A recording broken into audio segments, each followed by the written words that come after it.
चेन्नई शहर में राहुल अपनी बीवी मीता के साथ रहता था। मीता की मां की तबीयत खराब होने के कारण राहुल अपनी बीवी मीता को उसके मायके छोड़ देता है। मीता अपने मायके कुछ 15 दिनों के लिए अपनी मां की देखभाल करने जाती है।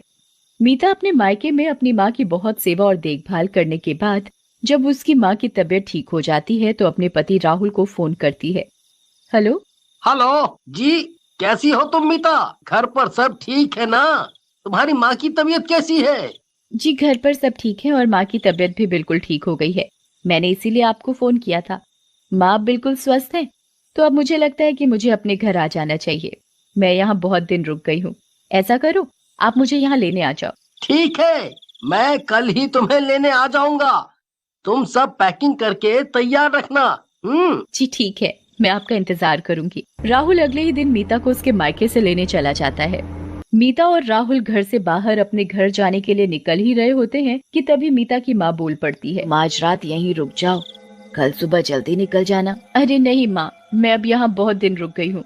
कोई नहीं, हम आज ही चले जाएंगे ध्यान से। देख लो बेटा, बस कुछ ही घंटों की बात है। रात बहुत ज्यादा हो गई है और तुम्हें जाना भी दूर है।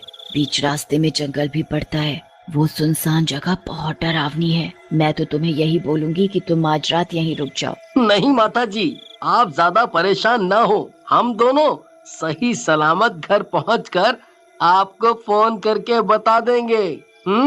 राहुल और मीता मीता की माँ की बात नहीं सुनते और घर की तरफ निकल पड़ते हैं। बीच रास्ते में जंगल में एकदम से राहुल की गाड़ी खराब हो जाती है। अरे ये क्या हो गया मेरी गाड़ी को? अभी ही इसे खराब होना था क्या? अंधेरा भी इतना हो गया है। तभी मीता अपनी घड़ी में समय देखती है। घड़ी में 12 बजे होते हैं। क्या हुआ है जी हमारी गाड़ी में? देखो ना कितनी रात हो गई है। यहाँ तो जंगल में दूर दूर तक कोई नजर नहीं आ रहा। हम किससे मदद की गुहार लगाएंगे? तुम ठीक कह रही हो मीता। मुझे फोन करके यहाँ अब किसी को बुलाना पड़ेगा, तभी हम यहाँ से निकल सकते हैं।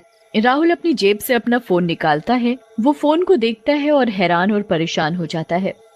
ओहो, अरे क्या यार, फोन में नेटवर्क भी नहीं आ रहे।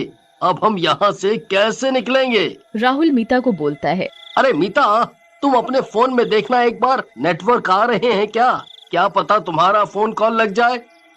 मीता भी अपने पर्स से अपना फोन निकालती है। जी, मेरे फोन में भी नेटवर्क नहीं आ रहे। मीता अपने फोन में नेटवर्क देखने के लिए फोन निकालती है। तभी वो एक बहुत अजीब चीज अपने फोन में देखती है।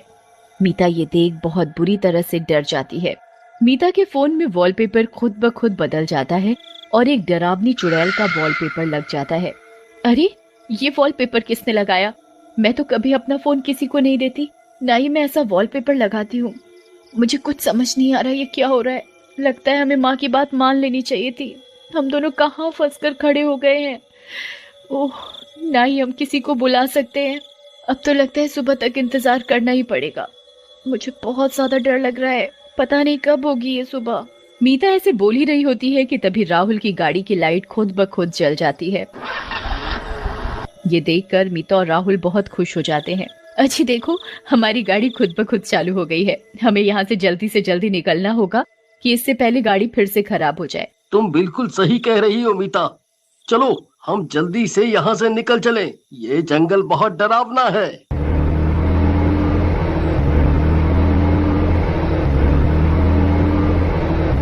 मीता और राहुल को ये लगता है कि उनकी परेशानी गाड़ी चलते ही दूर हो गई है, पर वो इस बात से अनजान थे कि उनका आगे रास्ते में एक बहुत बड़ी परेशानी इंतजार कर रही है।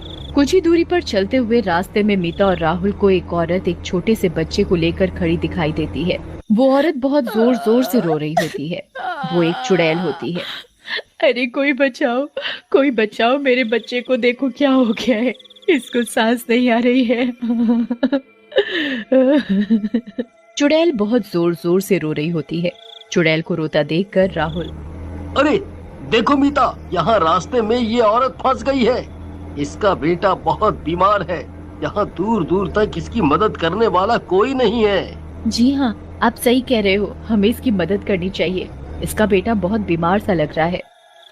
राहुल चुड़ैल के आगे अपनी गाड़ी रोकता है। कोई बचा लो, मेरा बेटा बहुत बीमार है साहब। मुझे पास के किसी हॉस्पिटल में छोड़ दो। आपकी बहुत मेहरबानी होगी। ठीक है, तुम परेशान मत हो। मैं तुम्हें रास्ते में कोई नजदीकी हॉस्पिटल में छोड़ दूंगी। चुड़ैल मीता की गाड़ी में बैठ जाती है। बीच रास्ते में चुड़ैल का बच्चा जोर जोर से रोने लगता है।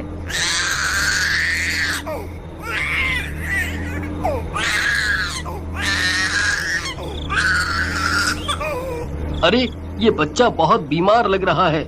ये इतनी जोर जोर से रो रहा है। लगता है मुझे गाड़ी और तेज चलानी पड़ेगी। राहुल बच्चे का रोना देखकर गाड़ी तेज चलानी शुरू कर देता है। राहुल की गाड़ी तेज चलने के साथ ही बच्चा रोना बंद कर देता है। ये देखकर मीता बहुत हैरान होती है। जंगल के रास्ते में चुड़ैल मीता से बात करने लगती है। मैं बहुत देर से आपका इंतजार कर रही थी। मेरा बेटा बहुत बीमार था, बहुत जोरों से रो रहा था। आपकी बीच रास्ते में गाड़ी खराब हो गई थी ना, इसी चक्कर में आप मेरे तक आने में थोड़ा लेट हो गए, नहीं तो अभी तक हमने ये जंगल पार ही कर लिया होता। चुड़ैल की ये बात सुनकर राहुल बहुत डर जाता है। आखिर इस औरत को कैसे पता चला कि हमारी बीच रास्ते में गाड़ी खराब हुई थी? हमने तो इसे उधर नहीं देखा, तो आखिरकार ये कैसे जानती है कि हमारी गाड़ी खराब हुई थी? कहीं मीता की माँ सही तो नहीं कह रही थी? अमावस्या की रात है और यहाँ जंगल में चुड़ैल का साया हो। क्यों, क्या हुआ राहुल? तुम क्या सोच रहे हो कि मुझे कैसे पता लगा कि तुम्हारी गाड़ी खराब हुई थी? यही चल रहा है ना तुम्हारे दिमाग में? हाँ, तुम्हें कैसे पता कि हमारी गाड़ी खराब हुई थी? ये सुनकर चुड़ैल बहुत जोर जोर से हंसने लग जाती है और अपने असली रूप में आ जाती है। तुझे पता नहीं है क्या बेवकूफ, आज अमावस्या की रात है और तू इस जंगल के रास्ते से अपनी गाड़ी लाएगा और मुझसे तेरा सामना ना हो, ऐसा मैं कैसे होने दे सकती हूँ? तभी चुड़ैल अपने बच्चे को राहुल और मीता को दिखाती है। चुड़ैल का बेटा दिखने में बहुत ही भयानक था। चुड़ैल के बेटे की दोनों आंखें बिल्ली की तरह चमक रही थी। उसके बेटे के इतने लंबे लंबे बाल थे और नाखून भी बहुत बड़े बड़े थे। सबसे भयानक चीज, चुड़ैल के बेटे के पैर उल्टे थे। राहुल और मीता चुड़ैल और उसके बेटे को देखकर बहुत ज्यादा डर जाते हैं। अजी, माँ सही कह रही थी, हमें माँ की बात सुन लेनी चाहिए थी।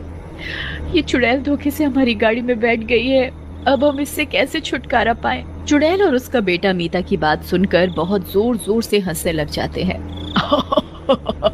आज की रात तो मुझे कैसे भी करके एक इंसान जिंदा मारना ही होता है, इससे ही मेरी शैतानी शक्तियाँ बढ़ेंगी और आज एक नहीं दो इंसानों की मौत होगी मेरे हाथों से। आज तो डबल हो जाएंगी मेरी शक्तियाँ। आज तो इन दोनों मियाँ बीवी की मौत